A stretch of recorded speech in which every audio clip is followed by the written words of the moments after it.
하나님 말씀 보겠습니다. 로마서 6장입니다. 로마서 6장 1절 말씀부터 11절까지 말씀입니다. 우리 한 절씩 교독하시고 우리 11절은 함께 읽도록 하겠습니다. 그런즉 우리가 무슨 말을 하리요? 은혜를 더하게 하려고 죄에 거하겠느냐? 그럴 수 없느니라. 죄에 대하여 죽은 우리가 어찌 그 가운데 더 살리요? 무릇 그리스도 예수와 합하여 세례를 받은 우리는 그의 죽으심과 합하여 세례를 받은 줄을 알지 못하느냐? 그러므로 우리가 그의 죽으심과 합하여 세례를 받음으로 그와 함께 장사되었나니 이는 아버지의 영광으로 말미암아 그리스도를 죽은 자 가운데서 살리심과 같이 우리로 또한 새 생명 가운데서 행하게 하려 함이라. 만일 우리가 그의 죽으심과 같은 모양으로 연합한 자가 되었으면 또한 그의 부활과 같은 모양으로 연합한 자도 되리라.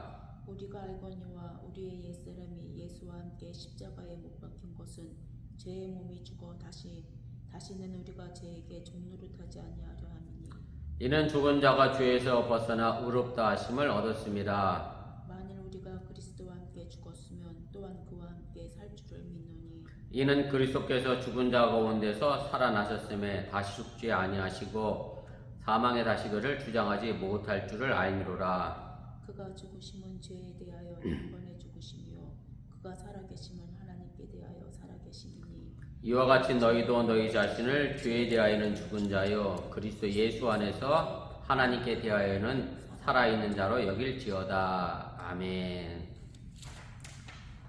오늘 15번째 시간입니다. 우리 그리스도가 우리 구원의 토대가 됨을 이야기하고 있는 거고, 다른 말로 하면 오늘 사도 바울이 이야기하고 싶었던 것은 우리가 받는 세례의 의미, 사도 바울이 생각하고 있었던 세례 신학에 관련된 이야기고요. 그래서 예수 그리스도와 함께 죽고 예수 그리스도와 함께 다시 사는 생활이 세례의 신학이다라고 우리가 그렇게 간단하게 정의를 좀 해볼 수가 있습니다. 그래서 우리가 내용 보내보시면 이제 하나님의 의가 나타난 결과의 이제 세 번째 단락의 내용이고요. 그래서 우리가 지난 시간에 왜 우리가 의롭게 인정되는 것이 필요하냐, 그 원죄에 관한 이야기, 아담을 통해서 죄가 들어왔다고 하면 이제 그리스도를 통하여 우리가 다시 새로운 의롭게 된 사람으로 이제 거듭나게 됐다라고 하는 얘기를 했고, 이제 그것을 이제 세례와 사도 바울이 이제 세 번째 시간에 연결을 시키게 됩니다. 우리가 본문계를 보도록 하겠습니다. 그래서 오늘 이 단락에 있는 내용은 옛날 생활 이야기하면 우리가 지난주에 얘기했던 것처럼 아담과 함께 했던 생활이 옛날 생활이었다라고 하면 이제 그리스도 안에서 새로운 생활의 차이를 설명하기 위해서 죽음과 부활의 개념을 이용하고 있는 것이고요. 그래서 다시 말씀드리면 세례를 통해서 옛사람은 이제 죽었고 이제 새 사람이 다시 살아나는 원리를 우리에게 이제 가르쳐 주고 있습니다. 그래서 바울은 오늘 이 세례 신학의 주제를 말하기에 앞서서 먼저 은혜를 더하게 하기 위해서 우리가 죄에 거하자라고 하는 잘못된 소문에 대해서 이제 반박을 하게 됩니다. 이 부분에 관하여서는 이미 앞서 로마서 3장에서도 그랬고 우리가 지난주에도 똑같이 얘기했습니다만 죄가 많은 것이 뭐가 더 많아요?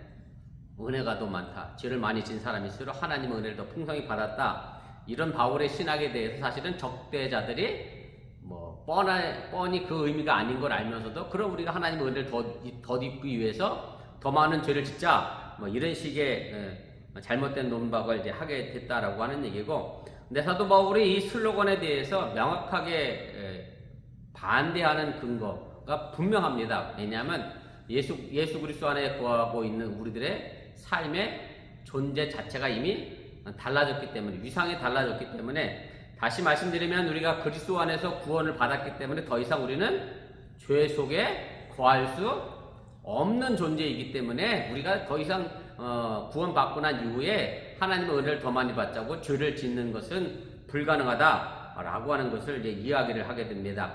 그래서 이번에 세 번째 줄 제가 읽도록 하겠습니다. 그리스도인으로서 이미 그리스도라고 하는 구원론적 우리가 공간에 속해 있고, 그래서 누구든 그리스도 안에 있다고 하면 그리스도 안에서 살아야 하기 때문에 더 이상 우리는 죄에 살 수 없는 존재다라는 것을 이야기를 하게 되고요.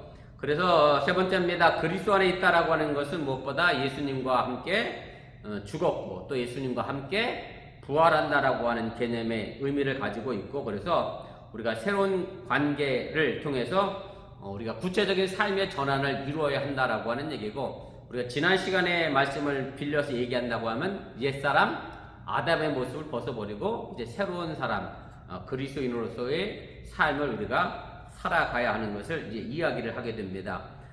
이 부분에 대한 이야기는 제가 각주 하단에 이미 달아드렸습니다만 잘 알고 계신 말씀이죠. 갈라디아서 2장 20절입니다.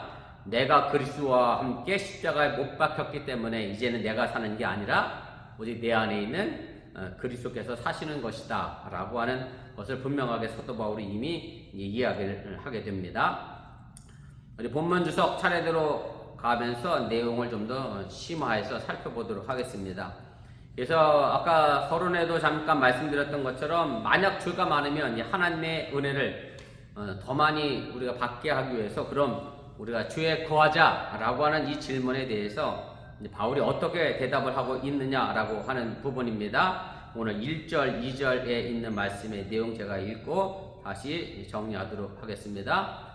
그런즉 우리가 무슨 말을 하리요? 은혜를 더하게 하려고 죄에 거하겠느냐? 그럴 수 없느니라. 죄에 대하여 죽은 우리가 어찌 그 가운데 더 살리요? 사도 바울이 즐겨 표현하는 수사학적 질문입니다. 은혜를 더하게 하려고 죄에 거하겠느냐라고 하고 이런 질문을 던졌는데 당연히 그 대답은 그럴 수 없다라는 것을 유도하기 위한 그런 질문의 말씀의 내용입니다. 그래서 은혜를 더하게 하려고 죄에 거하자라고 하는 말은 제가 앞서도 말씀드린 것처럼 바울 신학에 대해서 적대자들이 조금 냉소적인 것으로 왜곡했다라고 하는 얘기고, 죄가 만연한 현실에도 불구하고 아직 하나님의 은혜는 오히려 더 풍성해져서 누구나 믿음으로 우리가 그 은혜를 받아 누릴 수 있다라고 하면 죄나 악행이 문제될 것이 없지 않겠느냐라고 하는 이 비판적 논리가 이 질문 뒤에 숨어 있는 그런 내용입니다. 이 부분에 대하여 사도 바울은 그럴 수 없다라고 강한 부정으로 답을 하게 되고요. 그리고 이 질문자가 미처 생각하지 못한 부분에 대하여 사도 바울이 분명하게 지적을 하게 됩니다. 그것은 뭐냐면 죄의 궁극적인 대가는 죽음이라고 하는 얘기입니다.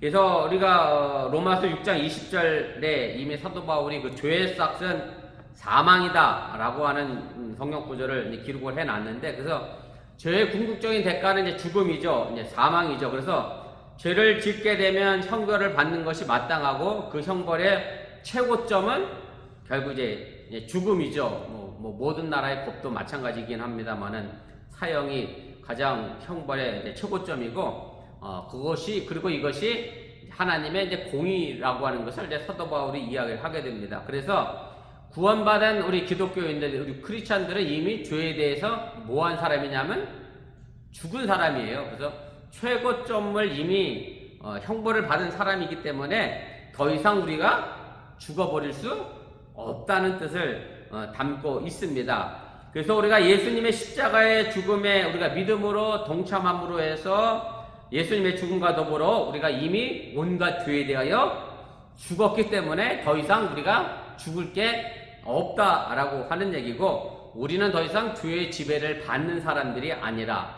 사도 바울의 표현대로 하면 더 이상 죄의 종노릇하는 사람들이 아니라 예수 그리스도 안에서 새로운 삶을 살아가는 것이기 때문에 죄 가운데 사는 것이 불가능하다라고 하는 것을 대답을 하게 됩니다.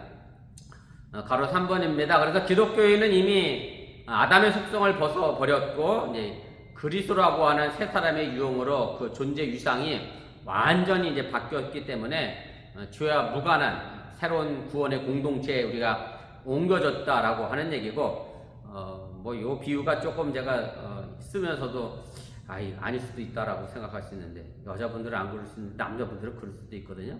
마치 목욕한 사람이 목욕하고 나와서 정집사님 웃는 거 보니까 정집사님도 그런가 보네. 도로 주서 있는 남자들이 있어요. 새 옷 안 입고 제가 웃자고 하는 얘기고, 그래서 마치 목욕한 사람이 나와서 새 옷을 갈아입는 것처럼 우리가 이미 죄에 대해서 죽었기 때문에 우리가 근본적인 생활의 모습이 완전히 바뀌어져야 하고 달라져야 한다라고 하는 것을 이제 사도 바울이 이야기를 하게 됩니다. 그래서 제가 가로 3번 제 세 번째 줄 마지막 줄 제가 읽도록 하겠습니다. 이것은 유대인이든 이방인이든 그리스도의 십자가 죽음에 동참하는 누구에게나 해당되는 우리의 이제 근본적 생활 원칙이 되어져야 한다라고 하는 얘기입니다. 자, 두 번째입니다. 그래서 바울은 기독교의 세례를 어떻게 설명하고 있느냐? 3절부터 5절까지 있는 말씀의 내용입니다. 무릇 그리스도 예수와 합하여 세례를 받은 우리는 그의 죽으심과 합하여 세례를 받은 줄을 알지 못하느냐? 그러므로 우리가 그의 죽으심과 합하여 세례를 받음으로 그와 함께 장사되었나니 이는 아버지의 영광으로 말미암아 그리스도를 죽은 자 가운데서 살리심과 같이 우리로 또한 새 생명 가운데서 행하게 하려 함이라.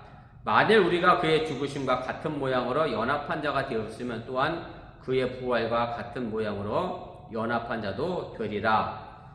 사도 바울이 생각하는 이제 세례의 의미, 세례의 신학이 무엇이냐라고 하면 이제 그리스도와 함께 세례 예식에 참여한 우리 그리스도인들은 예수 그리스도의 운명을 그대로 받아들여서 예수님의 죽음과 생명도 우리가 같이 소유하게 된다라고 하는 얘기입니다.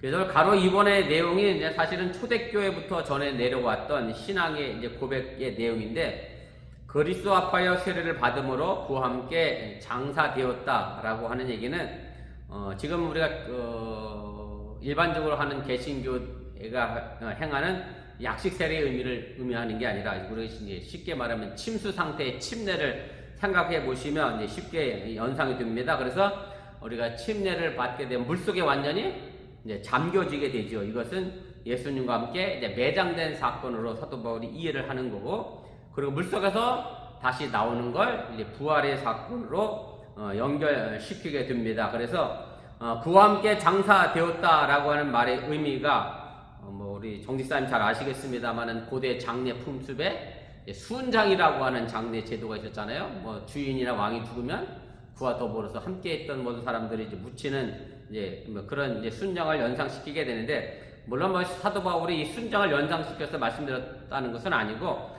사도 바울과 무관한 것은 사실이긴 합니다만 어쨌든 그 메시지는 분명한 연관성이 있다라고 하는 얘기고, 그래서 세례자가 예수 그리스도를 주로 고백하고 그를 세례를 받게 되면 예수님과 함께 이제 죽고 예수님과 함께 다시 부활한다라고 하는 그런 영적으로 재현하는 것을 이야기하게 됩니다.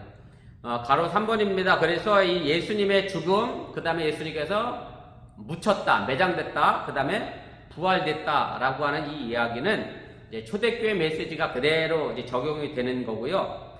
우리가 이미 고린도 전서 할 때 제가 말씀드렸던 부분인데, 고린도 전서 15장 3절 4절 말씀을 보면 사도 바울이 전했던 복음이 자기 스스로 전한 게 아니라 이미 내가 누군가에게 받은 복음이다라고 하면서 이렇게 표현을 해요. 거기 보면 성경대로 그리스도께서 우리 죄를 위하여 죽으시고 그 다음에 장사, 반드시 장사가 되어야 하는 게, 왜냐하면 시체를 빼돌려니 어쩌니 진짜 죽은 게 아니니, 이런 의미 때문에 꼭 매장의 의미가 굉장히 강조됩니다.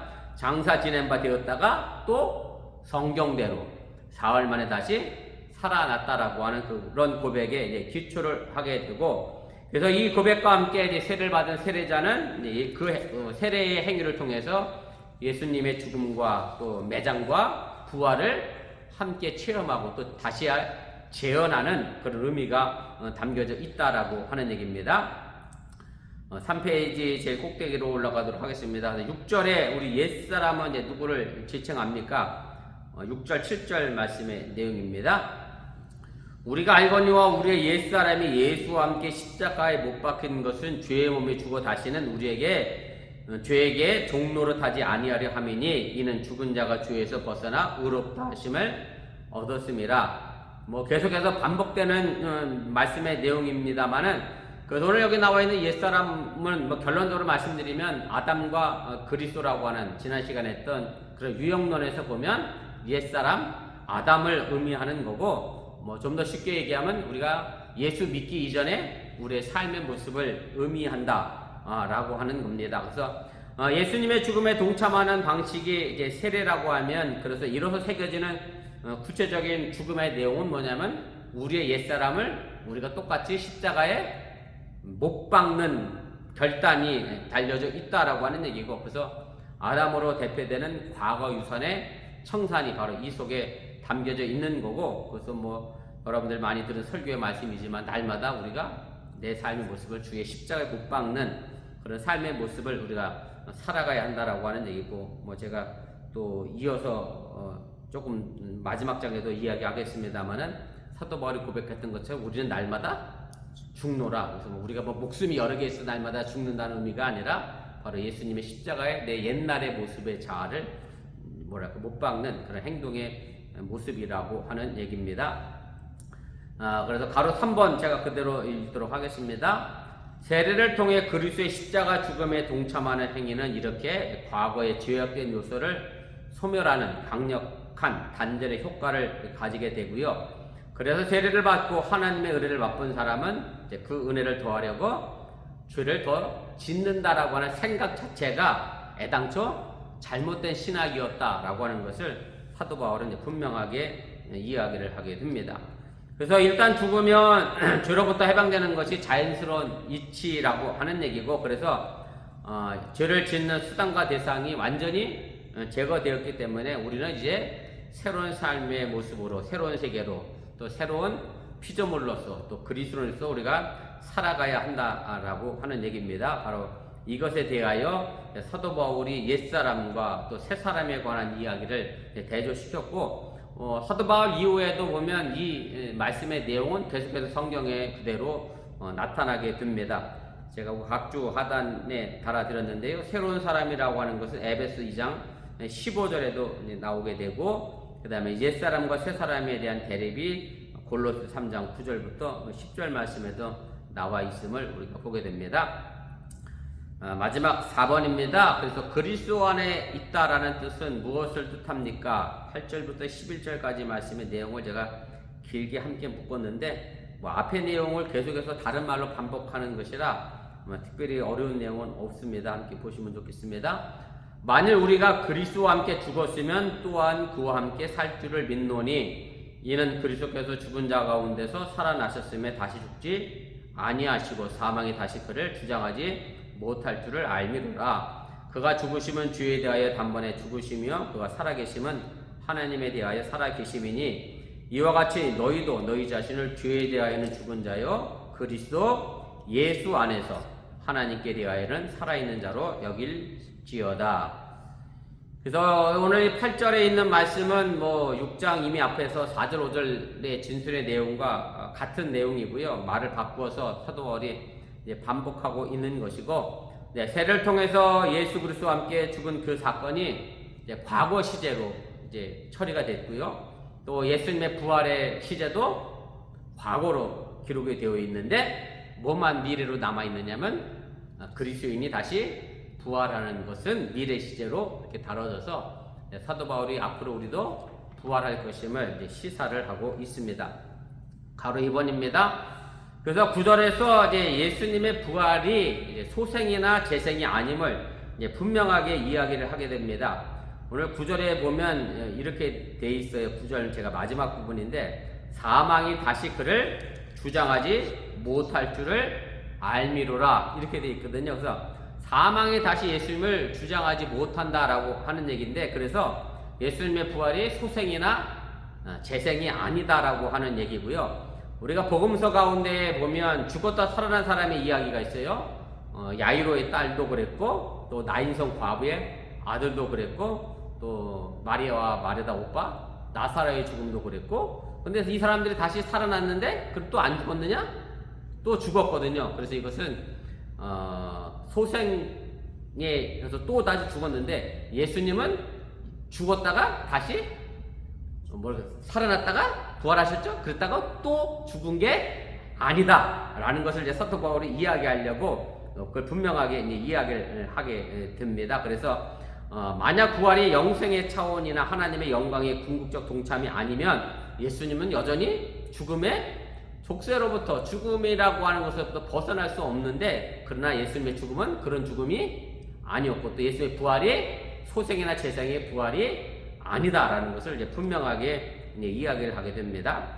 3번입니다. 그래서 예수님의 부활은 이제 단번에 죽음을 정복한 아주 기념비적인 사건이고 한번 이승의 삶을 마감한 상태에서 다시 예수님은 죽을 필요가 없게 되신 분이고 부활한 그리스도는 바로 이 생에 유한한 존재를 다시 구원하고 또 우리를 죄의 몸에서 벗어나게 함으로 말미암아 우리가 영원한 생명에 거하도록 만들게 하는 힘이 있고 능력이 있다고 하는 사실을 여러분들이 또한 깨달으시고 믿으시기를 바랍니다.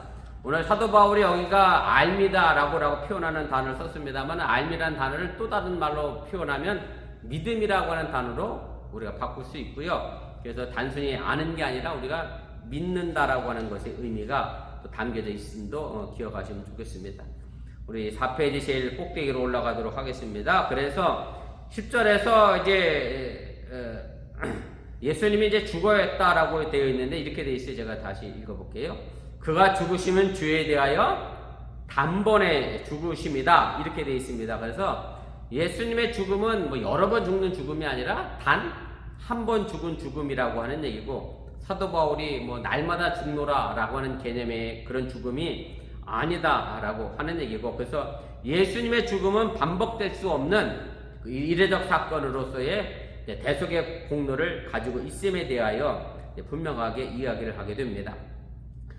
가로 5번입니다. 예수 그리스도의 어떤 이례적 죽음을 통해서 이제 정벌된 죽음 새로운 삶의 가능성을 이제 우리 현실화시키게 되고요. 그래서 이것은 이제 부활 사건을 통해서 우리에게 구체적으로 나타나게 되고 결국 이 모든 것들은 예수님의 일이 아니라 하나님의 능력으로 하나님께서 그를 죽이시고 또 하나님께 그를 다시 살려내신 하나님의 능력과 뜻 가운데서 이루어진 사건임을 이제 이야기를 하게 됩니다.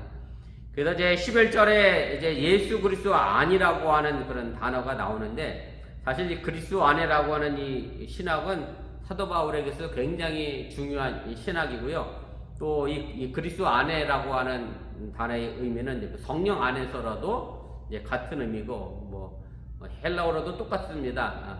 다만 이제 영어는 in Christ이지만 이제 헬라어는 n이라는 발음하는데 in Christ라고 해서 예수 그리스도 안에 들어가 있는 것. 그래서 우리가 예수님 안에 완전히 폭 잠겨 있는 것을 의미하는 거고 그래서 우리가 예수님 안에 있기 때문에 우리는 새로운 이제 삶의 존재가 됐다라는 것을 이제 분명하게 이야기를 하게 됩니다. 뭐 잘 알고 계신 말씀입니다만 고린도후서 5장 17절에 있는 얘기죠. 그런즉 누구든지 그리스도 안에 있으면 새로운 피조물이다. 그래서 이전 것은 다 지나갔고 우리는 새로운 사람이 됐다. 그래서 예수님 안에 있는 것은 완전히 우리가 폭 빠져 있는 상태를 의미하는 거고 뭐 반쯤 걸쳐져 있는 상태의 의미는 결코 아니라고 하는 얘기입니다. 그래서 11절에서 말하는 그리스도 예수 안에는 이제 그리스도와의 신비적 합의를 뜻하는 것이고 그리스도 신앙 안에서 새로운 존재를 우리가 얻게 되는 것이고 그것뿐만 아니라 또 예수님의 고난에도 우리가 함께 참여하는 것이고 그리고 또 예수님의 부활에도 그래서 함께 참여하는 것이고 그래서 뗄래야 뗄 수 없는 관계 속에서 우리가 예수님과 더불어 살아가게 된다라고 하는 얘기입니다.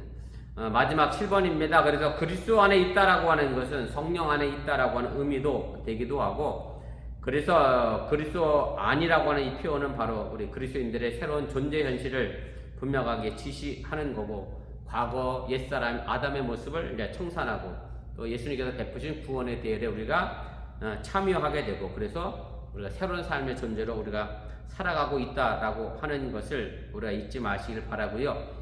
그래서 우리가 세례의 의미를 좀 다시 생각해 보면서 내가 세례를 받고 예수 그리스도 안에 거하고 있는데 여전히 나는 죄 속에 있는 것은 아닌가. 물론 이런 생각을 갖고 있겠습니다만은 그건 내 스스로 짓는 자범죄는 우리가 얼마든지 질 수 있지만 하나님에게서부터 멀리 벗어나고 떨어지는 죄에 대해서는 우리가 벗어나지는 않게 된다라고 하는 구원은 결코 멀어질 수 없다는 사실만큼은 꼭 기억하시고 예수 그리스도 안에서 다시 한번 새로운 삶의 피조물로서 이 땅에서 살아갈 수 있기를 주님의 이름으로 간절히 부탁을 드립니다.